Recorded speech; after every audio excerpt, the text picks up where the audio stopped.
Now criteria for related है infrastructure and learning resources of the institution से, और इसमें मोस्टली आपके फाइनेंशियल एस्पेक्ट आएंगे। तो फाइनेंशियल एस्पेक्ट में आप ध्यान रखिए दो तीन चीजें।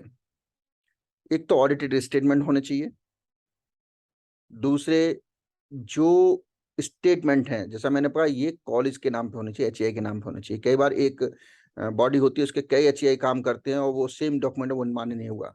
अगर सीए सर्टिफाइड ऐसा भी है कि इस एचईआई अगर किसी बॉडी ने या किसी सोसाइटी ने कई इंस्टीट्यूशन कर रही है, तो उसके वहाँ क्लियर कट उनका ऑडिट में होना चाहिए कि एक्स इंस्टीट्यूट को इतना, बाई इंस्टीट्यूशन को इतना, जेड इंस्टीट्यूट को इतना पैसा दिया गया है, वो साफ होना चाहिए। लेकिन अगर एचईआई का नाम नहीं होगा तो वो मान्य नहीं होगा।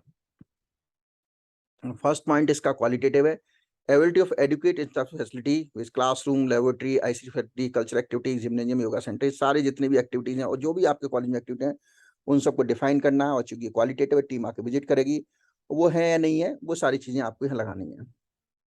फिर है 4% of expenditure excluding salary for infrastructure augmentation. इसमें एक तो ध्यान रखना है, केवल इंफ्रास्ट्रक्चर सैलरी को हटा के लगाना है, सबसे पहली शर्त तो ये है। और सीए का सर्टिफाइड होना चाहिए। अगर ये आपका 1/4 है, 25% पैसा भी जा रहा है, तो आपको 4 CGPA पे मिलेगा। 20 उससे कम जा रहा है, 10 to 25 3, तो जितना आपका परसेंट जा रहा है वो आपको यहाँ मान्य होगा, उतना परसेंट के अकॉर्डिंग इसमें नंबर मिलेंगे। हमें टोटल पैसा हमारा सैलरी का पार्ट जितना भी, वो सैलरी हटा देनी है पहले से ही।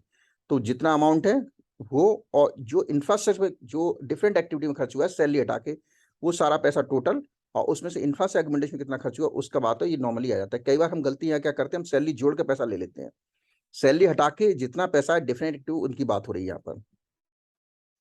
फिर आते हैं library automation using integrated library management system subsident E resources including provision of OER sportage. ये इस पे आपकी ये क्वालिटेटिव कर दिया, पहले क्वांटिटेटिव था। इसकी बात है तो ये 20 मार्क्स का है। तो जो आपकी डिफरेंट लाइब्रेरी है, डेल नेट है, नेट है, उनका सब्सिडेंट है नहीं है, लाइब्रेरी ऑटोमेटेड है नहीं है, वो सारा आपके जो इवन ई रिसोर्सेज आपके यहाँ अवेलेबल है नहीं है, वो सारी चीजें इसमें अपनी वेबसाइट को स्ट्रेंथन करिए, डिजिटल लाइब्रेरी को अपने स्ट्रेंथन करिए, और उन सब के प्रूफ लगाइए उनकी के बच्चे ने इतना पढ़ा है। अगर आप कोशिश करिए कि आप एक ऐसा डेटा टीम के सामने रख सकें जिसमें सारे बच्चों ने एक्सेस किया है, उन तक इसकी चीज पहुंची है, तो ये मार्क्स आपको पूरे के पूरे मिलेंगे। नेक्स्ट है 4.3 जो आईटी इंफ्रास्ट्रक्चर रिलेटेड है।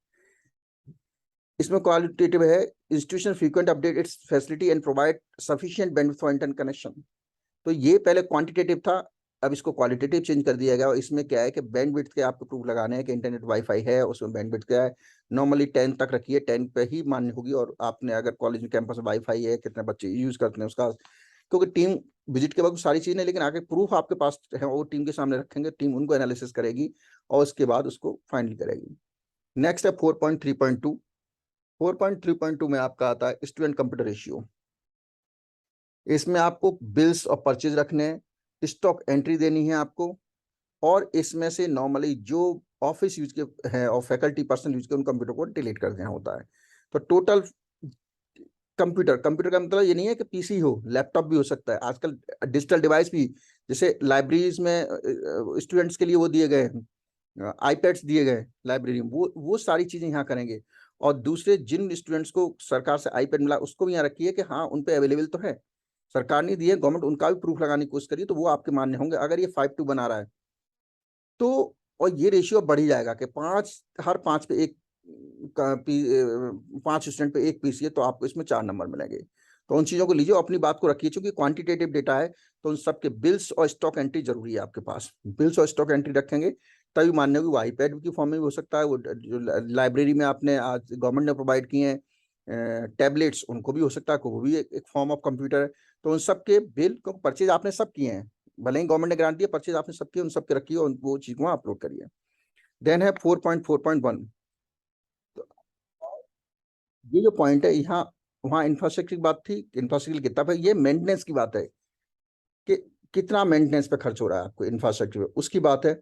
और ये भी 25% अगर मेंटेनेंस, यहाँ भी सैलरी का पैसा हटा देना है दोनों में, जैसे वहाँ भी सैलरी से हटाया था, यहाँ सैलरी हटा के तब आना है कि, क्योंकि सैलरी के अलावा जितना बजट वो सारे आ जाते हैं यहाँ पर। सैलरी हटा के जो पैसा मिला उसमें इंफ्रास्ट्रक्चर के लिए कितना आया था, इंफ्रास्ट्रक्चर की मेंटेनेंस के लिए कितना इस्तेमाल हो रहा है, उन सब के बाद 20% हो गए जो तमाम हमारी ग्रांट्स आते हैं वो सारी इसमें ग्रांट्स आ जाएंगे जो इस्तेमाल करते हैं आप लोग, जैसे आपके अनुक्षण अनुदान आता है, ये सारी चीजें मेंटेनेंस उसमें आ जाती है, जिसमें खरीदते नहीं बल्कि मेंटेन करते हैं, है ना।